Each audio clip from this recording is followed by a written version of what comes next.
June 6, 1944, the D-Day. Above the dark skies of Normandy, hundreds of CA-47 transport planes droned steadily eastward across the English Channel. Inside each aircraft sat rows of young American paratroopers from the 101st Airborne Division, the Screaming Eagles. Most were barely 20 years old. Their mission: jump behind enemy lines before the Allied invasion began, secure key bridges, destroy German communication lines, and hold the roads for the landing forces coming ashore at dawn. It was supposed to be a precise airborne assault. But the night became chaos. Flak bursts ripped the sky apart as German anti-aircraft guns opened fire. Pilots, blinded by smoke and tracer rounds, broke formation. Many planes were hit. Paratroopers were scattered miles off target, dropped into flooded fields, forests, and villages crawling with enemy troops. Below, the French countryside burned with scattered fires. The only sounds were the wind rushing past open jump doors, the whistle of descent, and distant explosions. For the men of the 101st Airborne, this was their baptism of fire. In that long, uncertain night, before the beaches were stormed, before the headlines declared victory, the outcome of D-Day rested in the hands of scattered soldiers fighting alone, surrounded, and cut off. It was, as one survivor later called it, the longest night of our lives. By the spring of 1944, the war in Europe had reached its turning point. After years of brutal fighting across North Africa and Italy, the Allies were finally ready to strike at the heart of Nazi-occupied Western Europe. The plan was Operation Overlord, the largest amphibious invasion in human history. Its goal: land Allied troops on the beaches of Normandy, France, and begin the long road to liberating Europe from Hitler's control. But before a single soldier could land, the invasion needed something even more daring: an airborne assault. Paratroopers would jump in during the night, several hours before the beach landings, to capture vital causeways, destroy German artillery positions, and block enemy reinforcements from reaching the coast. 2 American divisions were chosen for the task, the 82nd and the 101st Airborne. The men of the 101st, under Major General Maxwell D. Taylor, had trained for months in England, jumping from aircraft, conducting mock night operations, and rehearsing how to regroup if scattered. They knew the mission was dangerous. But none imagined how chaotic the real night would be. The paratroopers' objectives were scattered across the Cotentin Peninsula, west of the beaches codenamed Utah and Omaha. The 101st was to seize the exits leading from Utah Beach, secure bridges over the Douve River, and clear routes for the 4th Infantry Division to move inland once the landings began. At 11 p.m. on June 5, the men boarded their CA-47 transport planes at various airfields across southern England. Each trooper carried about 80 pounds of gear, a rifle or carbine, grenades, ammunition, rations, and a reserve parachute. Faces were streaked with black paint. Chaplains moved among them offering prayers. The sound of engines starting filled the air, a steady mechanical heartbeat of destiny. At 11:30 p.m., the first aircraft lifted off into the darkness. Over 800 C-47s, towing gliders or packed with paratroopers, formed up into long lines stretching miles across the English Channel. From the ground, it looked like a chain of fireflies disappearing into the night. Inside the planes, the atmosphere was quiet, tense, but calm. Some soldiers sat silently with their thoughts, fingering photographs of loved ones tucked into their helmets. Others tried to joke, smoke, or check their equipment one last time. They had trained endlessly for this, but no training could prepare them for what waited over France. As the formation crossed the Normandy coast shortly after 1 a.m., the night exploded. German Flak 88s opened up with devastating precision, filling the sky with black bursts of shrapnel. C-47s jolted violently as the shells tore through their wings and fuselages. Red tracer fire streaked past the open jump doors. Pilots shouted over the roar of engines. Green jump lights flickered on and off in confusion, too early, too late, sometimes never. Officers yelled, "Go! Go! Go!" and one by one, the paratroopers leapt into the burning night. They descended into total chaos. Strong winds and poor visibility scattered them far from their planned drop zones. Some landed miles apart, in swamps, rivers, hedgerows, and enemy-held villages. Many drowned under the weight of their equipment after landing in flooded fields the Germans had deliberately opened. Others dropped directly into enemy positions, fighting for their lives before they could even cut loose from their parachutes. By dawn, only a fraction of the division had regrouped. Units were mixed together, privates leading officers, medics carrying rifles, engineers fighting as infantry. Yet somehow, through confusion and courage, the 101st Airborne began to complete their objectives. They destroyed German artillery batteries, seized bridges at Poopville and La Barquette, and held crucial road junctions linking Utah Beach to the inland routes. Their resistance prevented German reinforcements from counterattacking the beachhead during the critical first hours of the invasion. For the Allies, D-Day would become the first step in the liberation of Western Europe. But for the men of the 101st, the night of June 6, 1944, would forever remain etched in memory, a night of darkness, fear, and unbreakable brotherhood. As one paratrooper later recalled, "We were scattered all over hell, but we fought as if we'd been born there." By dawn on June 6, 1944, the first pale light crept over the Normandy fields, revealing a landscape that looked like something from another world, parachutes tangled in trees, gliders shattered in the hedgerows, and smoke rising from burning farmhouses. The night's confusion was far from over, it was only shifting into a new kind of chaos. The men of the 101st Airborne Division had no time to rest. They had scattered over an area nearly 20 miles wide, yet every squad knew one truth: if they failed to hold the roads and bridges behind Utah Beach, the seaborne invasion could collapse before it began. At 6 o'clock hours, the first German counterattacks began.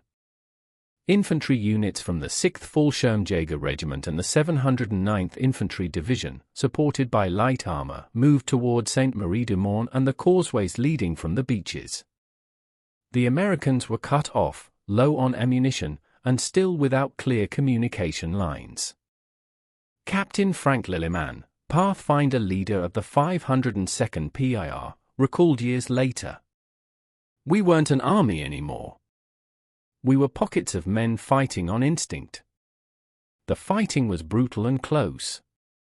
In the hedgerow country, dense, narrow fields divided by earthen banks, visibility was measured in yards. Firefights broke out at distances so close that the smell of gunpowder and blood seemed to merge into the morning fog.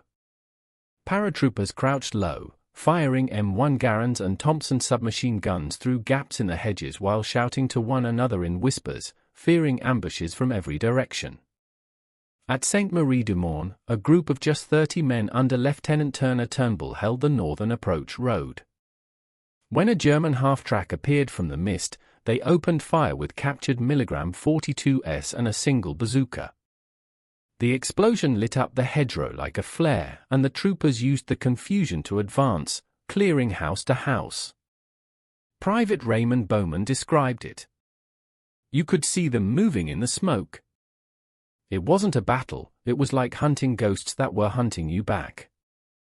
Elsewhere, near the town of Poopville, Lieutenant Colonel Robert Cole's 3rd Battalion of the 502nd PIR linked up with troops from the 4th Infantry Division landing at Utah Beach.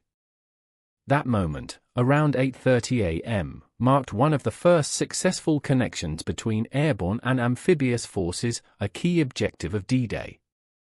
But even then, Cole's men were under sniper fire and mortars, forced to dig in among corpses and collapsed fences. By mid-morning, German forces regrouped and counterattacked in strength near Corenton, a vital road hub connecting Utah and Omaha beaches. The 101st was ordered to push toward the town and block enemy reinforcements from cutting off the beachheads. The march toward Carentan was relentless. Mud sucked at boots, rain began to fall again, and artillery echoed from the distance. Each hedgerow was a fortress. The Germans, veterans of the Eastern Front, had positioned *42s behind concealed berms and planted mines along the narrow lanes. Every advance cost lives. In one field, Sergeant Donald Baguette's squad was pinned by machine gun fire. They crawled through ditches, tossing grenades blindly over the hedge walls. Baguette would later write in his memoir, "It wasn't strategy anymore. It was crawling forward an inch at a time, hoping the next bullet had someone else's name on it." Around 11 o'clock hours, the paratroopers reached the outskirts of Carentan. The town was defended by elements of the 6th Fallschirmjäger Regiment, elite paratroopers themselves, determined to hold. The fighting turned savage, block by block, window by window. Buildings caught fire. Civilians hid in cellars as both sides battled through the narrow, medieval streets. In one dramatic encounter, Captain Richard Winters of Easy Company led his men in clearing out a German strongpoint along the Rue Holgate. A sniper had been harassing their approach all morning. Winters located him in a church tower and called for a single well-aimed rifle shot. Moments later, the sniper's body fell from the belfry, and the men advanced again. By afternoon, casualties were mounting. Medics moved from doorway to doorway, working under fire.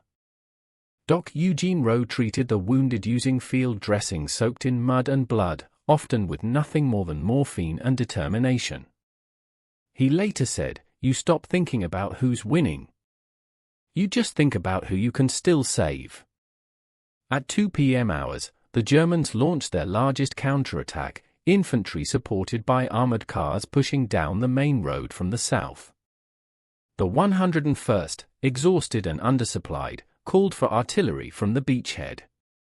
Within minutes, naval guns from offshore destroyers opened up, their shells screaming overhead and slamming into German positions. The shockwave tore the attack apart.